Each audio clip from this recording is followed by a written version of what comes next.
Coimbatore city, Thudiyalur, Periyanaickenpalayam, Karamadai, Mettupalayam, Sirumugai, Pollachi மற்றும் கேரளாவில் இடம், வீடு வாங்க விற்க அணுகவும் JSR real estate, GN mills, Coimbatore.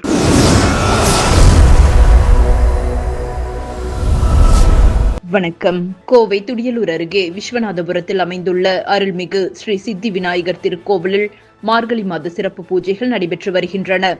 இந்த நிலையில் ஜனவரி 14ஆம் தேதி சபரிமலை ஐயப்பன் கோவிலில் நடைபெறும் மகர ஜோதியை முன்னிட்டு இங்குள்ள ஐயப்பன் ஆலயத்தில் சிறப்பு பூஜைகள் செய்யப்பட்டது. தொடர்ந்து சாய்பாபா காலனி விஷாலாட்சி குழுவினரால் பக்தி பாடல்கள் கச்சேரி நடைபெற்றது. இந்த நிகழ்ச்சியில் ஏராளமான பக்தர்கள் கலந்து கொண்டனர். இறுதியில் அனைவருக்கும் அன்னதானம் வழங்கப்பட்டது.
நன்றி.